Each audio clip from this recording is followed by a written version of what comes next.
Hello everyone. हम पढ़ रहे हैं नाइन्थ के मैथ्स में फर्स्ट चैप्टर नंबर सिस्टम और ये हमारा 6th लेक्चर है जिसमें हम 1.2 एक्सरसाइज से पहले आने वाले एग्जांपल्स पढ़ेंगे। और आज हमारे दो एग्जांपल्स हैं, दोनों के साथ मैंने यहाँ पे लिख दिया है थर्ड और फोर्थ। उसमें थर्ड एग्जांपल में हमें क्या करना था कि √2 को नंबर लाइन पे रिप्रेजेंट करना था और फोर्थ एग्जांपल में हमें √3 को नंबर लाइन पे रिप्रेजेंट करना था। ठीक है, तो पहले हम √2 की बात करेंगे। √2 को हम रिप्रेजेंट कैसे करेंगे नंबर लाइन पे। इसके लिए पहले मैं आप लोगों को बता दूं कि नंबर लाइन पे रिप्रेजेंट करने के लिए सबसे पहले हमारे पास, मैं आपको रफली समझा देता हूं हमारा कॉन्सेप्ट क्या है। √2 को नंबर लाइन पे रिप्रेजेंट करने वाला हमारा जो कॉन्सेप्ट है उसके बारे में मैं आपको रफली बता रहा हूँ। यहाँ पे सबसे पहले क्या करना है, सबसे पहले हम यहाँ पे नंबर लाइन लेते हैं, जो भी हमारी नंबर लाइन है वो लेंगे। नंबर लाइन लेने के बाद में आप लोग देखिए, जैसे यहाँ पे है हमारा पॉइंट 0, यहाँ पे है 1, यहाँ पे है 2। ठीक है, हम सबसे पहले √2 के लिए, क्योंकि अब आपको एक चीज़ समझनी है यहाँ पे, ये चीज़ जैसे जैसे आप क्वेश्चन करेंगे, ज़्यादा लेंदी क्वेश्चन नहीं आएंगे इसमें, जैसे जैसे क्वेश्चन करेंगे आपको समझ में आता रहेगा कि अब यहाँ पे आपको क्या करना है। सबसे पहले यहाँ पे 1 यूनिट की डिस्टेंस पे एक पॉइंट ए लेना है। ठीक है, यहाँ पे एक पॉइंट लिया ए जो यहाँ से 1 यूनिट की डिस्टेंस पे है। ठीक है, यहाँ से यहाँ तक की डिस्टेंस हमारी 1 यूनिट हो गई, ये पॉइंट हमारा हो गया ए। अब ए से हमें ओ ए के परपेंडिकुलर एक लाइन ड्रॉ करनी है। ठीक है, मैं कॉन्सेप्ट आपको समझा रहा हूँ। हमने एक लाइन ड्रॉ कर ली ए एक्स, ठीक है, जो ओ ए के परपेंडिकुलर है। परपेंडिकुलर का मीन्स है कि ये 90 डिग्री का एंगल हमारा यहाँ पे बना रही है। ठीक है, दूसरी बात, अब ए से एक पॉइंट यहाँ पे कट करना है जो ए बी हम मान लेते हैं यहाँ पे, जो 1 यूनिट का होगा। यहाँ पे हमने एक ए बी लेंथ ली, ए बी पे कट किया, यहाँ पे बी पे कट किया, एक बी पॉइंट लिया 1 यूनिट, जो ए से 1 यूनिट की डिस्टेंस पे होगा। ठीक है, 1 यूनिट। ठीक है, अब उसके बाद देखिए ये भी 1 यूनिट है, ये भी 1 यूनिट है। ठीक है, इसकी लेंथ भी 1 है, उसकी भी लेंथ 1 है। अब हम क्या काम करेंगे, ओ बी को ज्वाइन कर लेंगे। हमने ओ बी को ज्वाइन कर लिया। अब यहाँ पे काम आएगी पाइथागोरस थ्योरम। अब पाइथागोरस थ्योरम आपने पढ़ी होगी तो अच्छी बात है, नहीं भी पढ़ी होगी तो मैं आप लोगों को बता दूं। पाइथागोरस थ्योरम क्या होती है कि हमारा जो हाइपोटेनस है उसका स्क्वायर, ठीक है, ये राइट एंगल ट्रायंगल है, आप लोग देख रहे होंगे ध्यान से, ओ ए बी एक राइट एंगल ट्रायंगल है और उसके लिए पाइथागोरस थ्योरम ही यहाँ पे काम करने वाली है। तो यहाँ पे ये है हमारा हाइपोटेनस। हाइपोटेनस का स्क्वायर जो होता है वो परपेंडिकुलर का स्क्वायर, यानी परपेंडिकुलर हमारा ये है और प्लस बेस का स्क्वायर के इक्वल होता है, ये हमारा बेस है। ठीक है, तो hypotenuse square is equal to perpendicular हमारा कितना है, 1 है, तो 1 का स्क्वायर 1 ही होगा, और बेस भी हमारा 1 है, 1 का स्क्वायर यहाँ भी 1 होगा, यानी hypotenuse square is equal to 1 + 1 2, और हाइपोटेनस हमारा कितना हो जाएगा, ये हो जाएगा √2। यानी ये जो लेंथ है ओ बी की, जो लेंथ है वो √2 होगी। अब हम लोग क्या करेंगे, हम लोग ओ को सेंटर लेकर और ओ बी को रेडियस लेकर, क्योंकि ओ बी की लेंथ √2 है, एक आर्क लगाएंगे जो कि हमारी नंबर लाइन को इंटरसेक्ट करे। ठीक है, और जहाँ पे इंटरसेक्ट करेगी वो पॉइंट हमारा √2 होगा, क्योंकि आप लोग अच्छी तरह से जानते हैं जब भी हम कोई रेडियस लेकर आर्क लगाते हैं तो रेडियस सब जगह सेम रहती है, यानी अगर ये √2 है तो ये भी √2 होगी। ठीक है, ये लेंथ भी √2 होगी, यानी ये हमारा पॉइंट होगा √2। इस पॉइंट को हम सी मान लेंगे और सी पॉइंट हमारा √2 होगा। इस तरह से हम √2 को नंबर लाइन पे रिप्रेजेंट कर सकते हैं। तो सबसे पहले मैं आप लोगों को स्टेप वाइज यहाँ पे दिखाऊंगा कि किस तरह से हम नंबर लाइन पे √2 को रिप्रेजेंट करेंगे। तो √2 को नंबर लाइन पे रिप्रेजेंट करने के लिए सबसे पहले हम नंबर लाइन यहाँ पे ले लेते हैं, और मैं थोड़ी सी, आप लोग ध्यान से देखिएगा, जो मैं नंबर लाइन लेने वाला हूँ उसे ध्यान से देखिएगा एक बार। मैंने यहाँ पे एक नंबर लाइन ली है, ये 0 से स्टार्ट है, नंबर लाइन ले ली है मैंने यहाँ पे एक,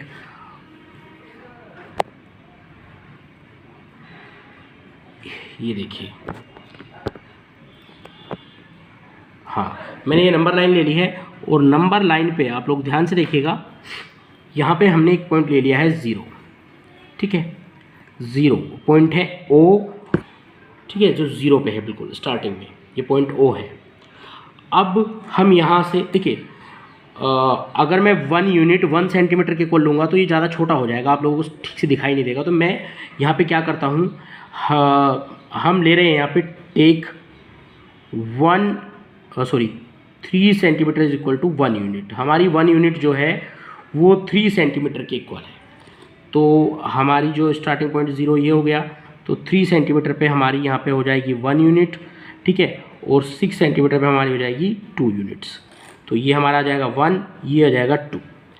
तो अब हमें यहाँ से नंबर लाइन पे √2 को रिप्रेजेंट करने के लिए स्टेप वाइज चलना है। तो सबसे पहला हमारा स्टेप क्या होगा? पहला स्टेप मैं यहाँ पे लिख देता हूँ। सबसे पहला स्टेप होगा take OA is equal to 1 unit on number line. ठीक है, यानी सबसे पहला स्टेप हमारा क्या है? यहाँ पे 1 यूनिट की डिस्टेंस पर हमें एक पॉइंट A लेना है, यानी OA इक्वल 1 यूनिट होना चाहिए। तो हमने क्या काम किया? 1 यूनिट, तो यहाँ तक है हमारी डिस्टेंस, तो ये हमारा पॉइंट हो जाएगा A। यहाँ पे ये वाला पॉइंट हमारा A हो जाएगा। ठीक है, OA हमारा 1 यूनिट डिस्टेंस का है। दूसरा काम हमें क्या करना है इसके बाद में? Draw up perpendicular to OA, यानी हमें OA परपेंडिकुलर को मान लीजिए AX, मैंने यहाँ पे नाम दे दिया है इसे AX। हमें OA के परपेंडिकुलर ड्रॉ करना है AX फ्रॉम A, यानी A पॉइंट से हमें एक परपेंडिकुलर ड्रॉ करना है जो OA के परपेंडिकुलर हो। ये चीज़ ध्यान रखनी है, और A पॉइंट से हमें करना है। तो परपेंडिकुलर ड्रॉ करने के लिए सबसे पहले मैं यहाँ पे कंपास में सेट कर लेता हूँ पेंसिल को, और पेंसिल सेट करने के बाद में मैं आप लोगों को दिखाता हूँ कि किस तरह से हम यहाँ पे OA के परपेंडिकुलर ड्रॉ करेंगे हम एक लाइन AX। तो थोड़ा यहाँ पे देखिएगा, ये यहाँ पे हमने ये कोई भी लेंथ लीजिएगा, यहाँ पे एक आर्क लगाइए। कोई भी लेंथ लेकर A पॉइंट के एक साइड में आर्क लगाइए, फिर उसी लेंथ से इक्वल लेंथ से दूसरी साइड में भी आर्क लगाइए। ठीक है, अब हम जहाँ पे ये आर्क नंबर लाइन को कट कर रही है, अब वहाँ पे किसी एक जहाँ पे एक कट हुआ है, यहाँ पे ले लीजिए, या यहाँ पे लेफ्ट में ले लीजिए या राइट में ले लीजिए, आपकी मर्जी है। अब जो हमारी A तक रेडियस थी उसे थोड़ा सा विड्थ जो है, जो हमारी विड्थ थी उसे थोड़ा सा बढ़ाइए, हल्का सा बढ़ाइए। देखिए, और क्या कीजिएगा आप, किसी भी एक साइड यहाँ पे इस तरह से आर्क लगा दीजिए। ठीक है, फिर दूसरे पॉइंट से उस आर्क को कट कीजिए।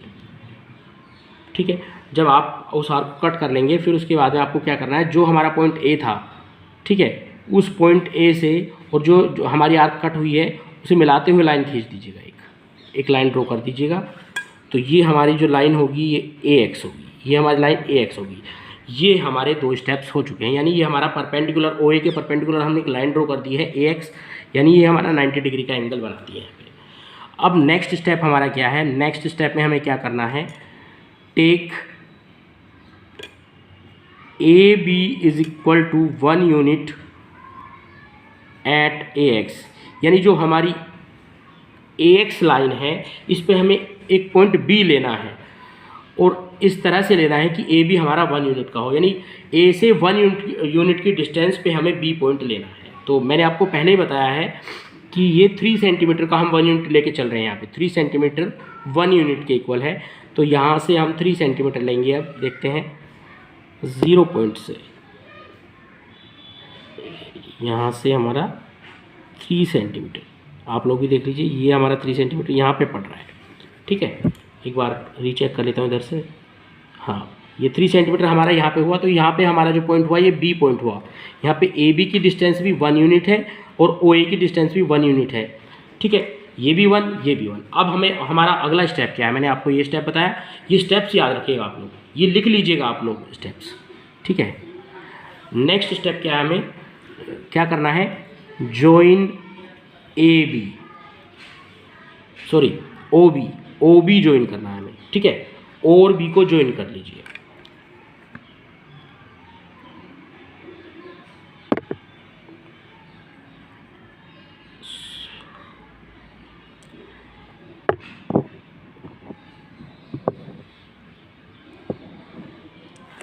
ठीक है, यहाँ पे थोड़ा सा ये गड़बड़ हो गया था, आप लोग ध्यान से देखिए। OB को ज्वाइन कर लीजिए। ठीक है, यहाँ तक हमने स्टेप्स कर लिए हैं। अब हमारा अगला स्टेप क्या होगा? हमें ओ को सेंटर लेना होगा, ओ बी को रेडियस लेना होगा और एक आर्क ड्रॉ करनी होगी जो हमारी नंबर लाइन को इंटरसेक्ट करती हो, और जहाँ पे इंटरसेक्ट करेगी वही हमारा पॉइंट जो होगा वो √2 होगा। ठीक है, तो यहाँ पे हमें अच्छी तरह से पता है √2 जो लेंथ है, ओ बी की जो लेंथ है वो √2 है। ठीक है, अब हमें करना क्या है, नेक्स्ट स्टेप हमारा take O as center and OB as radius and draw an arc which intersects number line. यानी अब आप लोग समझ गए होंगे अच्छी तरह से, ये स्टेप्स आप लोग अच्छी तरह से लिख लीजिएगा। ठीक है, समझ लीजिएगा स्टेप्स को इन्हें। अब आपको करना क्या है, यहाँ पे ओ को आपको सेंटर लेना है, ओ बी को आपको रेडियस लेना है। ठीक है, क्योंकि √2 इसकी जो डिस्टेंस है वो √2 है, और आपको एक आर्क ड्रॉ करनी है यहाँ से, और वो आर्क इस तरह से होगी जो इस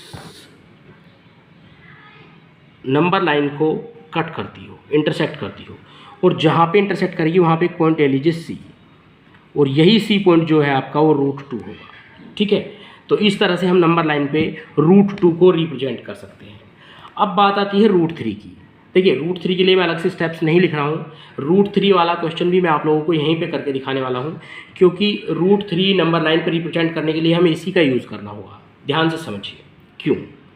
देखिए, करना क्या है कि जो हमारा √3 है, √3 की अगर बात करें, √3 को भी हमें इस तरह से स्प्लिट करना होगा। जो कॉन्सेप्ट हमारा काम करेगा वो इस तरह से करेगा, perpendicular square plus base square. ठीक है, अब हमने परपेंडिकुलर को यहाँ पे 1 यूनिट ले लिया तो 1 स्क्वायर हो गया, लेकिन अगर आप यहाँ पे 2 का स्क्वायर, अगर आप यहाँ पे 1 का स्क्वायर लेंगे तो √2 ही आएगा वो, तो अगर यहाँ पे 2 का स्क्वायर लेंगे तो वो 5 आ जाएगा, √5। तो यहाँ पे 2 का स्क्वायर ना लेकर √2 का स्क्वायर लेंगे आप लोग। ठीक है, तो ये हमारा हो जाएगा 1 का स्क्वायर 1 और √2 का स्क्वायर 2, ये हो जाएगा हमारा √3। यानी हमारा बेस √2 होना चाहिए। तो आप लोग ध्यान से देखिए, ये हमारा √2 बेस अगर हो जाए, अगर इसे हम बेस मान लें, ठीक है, इस लाइन को हम आगे बढ़ा लेते हैं। अब देखिए, इसी से मैं आप लोगों के सामने √3 इसी पर रिप्रेजेंट करने वाला हूँ। ठीक है, √3 को नंबर लाइन पर रिप्रेजेंट करने के लिए भी आपको इसी का यूज़ करना पड़ेगा, बिल्कुल सेम इसी का।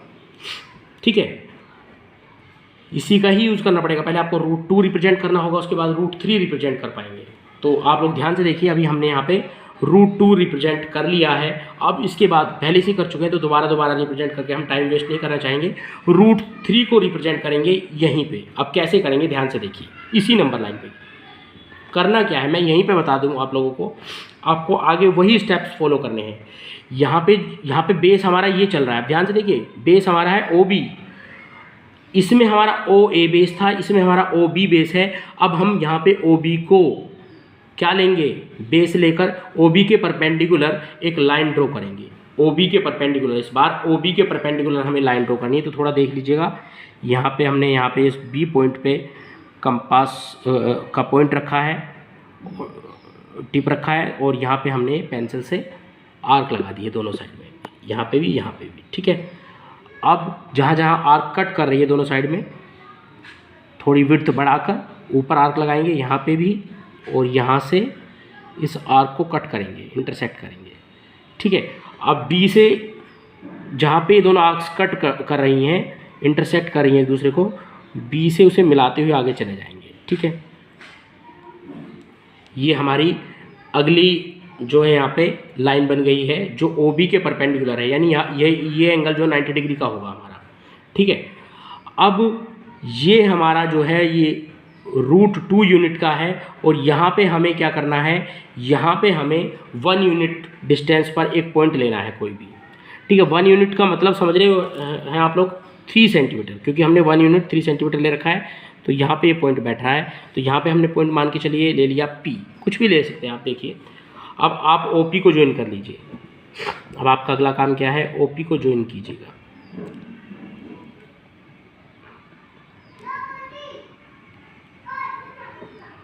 ठीक है, OP को ज्वाइन कीजिए।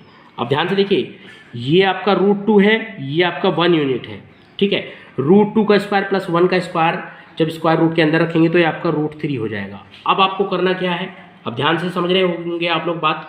आपको करना क्या, सेम यही स्टेप्स जो हमने यहाँ पे फॉलो किए थे वो यहाँ पे फॉलो कर लिए। ये बेस हो गया था, इसके परपेंडिकुलर हमने एक लाइन ड्रॉ की जिस पर हमने 1 यूनिट पे एक पॉइंट P ले लिया है और उसके बाद में हमने O और P को ज्वाइन करा दिया है। तो OP अब ये हमारा राइट एंगल ट्राइंगल बन गया, राइट एंगल्ड ट्राइंगल बन चुका है OBP। अब इस ट्राइंगल में आप लोग अच्छी तरह से जानते हैं, अगर हम पाइथागोरस थ्योरम यूज़ करें तो हमारा बेस √2 है, हमारा परपेंडिकुलर 1 है, तो हमारा जो हाइपोटेनस होगा वो √3 होगा, ठीक है। OP हमारा √3 होगा। अब जब हमारा OP √3 है, ठीक है, तो हम O को ले लेंगे यहाँ पे सेंटर और OP ले लेंगे यहाँ पे रेडियस, और यहाँ पे एक आर्क ड्रॉ करेंगे जो कि हमारी नंबर लाइन को कहीं पे इंटरसेक्ट करेगी, और जहाँ पे इंटरसेक्ट करेगी वो पॉइंट हम मान लेते हैं D पॉइंट है, और जो ये D पॉइंट होगा यही हमारा √3 होगा। तो इस तरह से हम √2 और √3 को नंबर लाइन पर रिप्रेजेंट कर सकते हैं। आप लोग समझ गए होंगे, फिर भी एक बार दोबारा से मैं रफली आप लोगों को समझा दूं कि कैसे कैसे मैंने ये किया है, ठीक है। आप लोग रफली इसे समझ लीजिए अच्छी तरह से ताकि बाद में आपको दिक्कत ना हो, ठीक है। सबसे पहले नंबर लाइन पे आप √2 रिप्रेजेंट करना है। अगर नंबर लाइन पे 0 पॉइंट, यहाँ पे 1 यूनिट डिस्टेंस पे एक A पॉइंट लेंगे, ये 1 यूनिट डिस्टेंस पे एक पॉइंट है A। आप A से एक लाइन ड्रॉ करेंगे, ठीक है, AX, जो परपेंडिकुलर होगी OA की, ठीक है, यानी कि यहाँ पे 90 डिग्री का एंगल बनाती होगी, ठीक है। अब यहाँ पे A पॉइंट से आप एक कट करेंगे AB पॉइंट, एक पॉइंट लेंगे AB, यानी कि AB की डिस्टेंस भी यहाँ पे 1 यूनिट होनी चाहिए। अब आप OB को ज्वाइन करेंगे तो आपका ये राइट एंगल्ड ट्राइंगल बन जाएगा, जिसमें OB की जो वैल्यू होगी, अगर OB देखें आप तो √2 आएगा पाइथागोरस थ्योरम से, ठीक है। अब जब ये √2 आएगा तो जब आप O को सेंटर लेंगे और OB को रेडियस लेंगे और यहाँ से आर्क लगाएंगे, और आर्क जो है इंटरसेक्ट करती होगी नंबर लाइन को, जहाँ पे इंटरसेक्ट करेगी वो वैल्यू भी हमारी, वो पॉइंट भी हमारा √2 होगा, ठीक है। तो इस तरह से हम नंबर लाइन पे √2 को रिप्रेजेंट कर सकते हैं, ठीक है। इसी तरह से अगर √3 को रिप्रेजेंट करना है तो √3 के लिए हमारे पास देखिए नंबर लाइन पे ये रियल नंबर लाइन है, ध्यान रखिएगा इस चीज़ को, ये रियल नंबर लाइन है और इस पर आपको √3 रिप्रेजेंट करना है। तो √3 को रिप्रेजेंट करने के लिए सबसे पहले आप लोगों को अच्छी तरह समझना होगा कि √3 को अगर 2 पार्ट्स में स्प्लिट करें तो यहाँ पे देखिए, पहले खुद सोचिए, 1 का स्क्वायर प्लस 1 का स्क्वायर होगा तो √2 होगा, और 1 का स्क्वायर प्लस 2 का स्क्वायर कर देंगे √5 हो जाएगा, यानी √2 के बाद में √3 और √4 का तो खैर रैशनल नंबर है तो 2 है, 2 पॉइंट तो आप वैसे भी रिप्रेजेंट कर सकते हैं, लेकिन √5 आएगा तो √5 को रिप्रेजेंट करने के लिए डायरेक्टली रिप्रेजेंट कर सकते हैं यहाँ से, लेकिन √3 को डायरेक्टली रिप्रेजेंट नहीं कर सकते। √3 को रिप्रेजेंट करने के लिए नंबर लाइन में पहले आपको √2 को ही रिप्रेजेंट करना होगा, यानी अब हमारा यहाँ से यहाँ तक की डिस्टेंस √2 है, यानी अब हमें चाहिए क्या, ध्यान से देखिए, √3 के लिए हमें चाहिए क्या, √2 का स्क्वायर प्लस 1 का स्क्वायर चाहिए, यानी हमारे पास √2 ये है, ये बेस हम ले लेंगे यहाँ पे √2, और यहाँ से क्या करेंगे, इसी के परपेंडिकुलर एक लाइन ड्रॉ करेंगे, ठीक है। जब परपेंडिकुलर लाइन ड्रॉ करेंगे उस पर भी 1 यूनिट पे कोई पॉइंट ले लेंगे P, ठीक है, और OP को मिला लेंगे, तो ये हमारा √2 का स्क्वायर, ये 1 का स्क्वायर, तो यहाँ पे हमारा √3 आ जाएगा, यानी OP की डिस्टेंस कितनी होगी, √3 होगी। अब OP में आप O को सेंटर ले लीजिए, OP को रेडियस ले लीजिए, और जब यहाँ पे आर्क ड्रॉ करेंगे जो कि नंबर लाइन को इंटरसेक्ट करेगी, और जिस पॉइंट पे इंटरसेक्ट करेगी वो पॉइंट ही हमारा √3 होगा, ठीक है। अभी भी अगर आप लोगों को कोई प्रॉब्लम हो रही है तो आप कमेंट बॉक्स में पूछ सकते हैं, उसके बाद जो भी प्रॉब्लम होगी उसका सॉल्यूशन हम प्रोवाइड करने की कोशिश करेंगे। Thank you very much.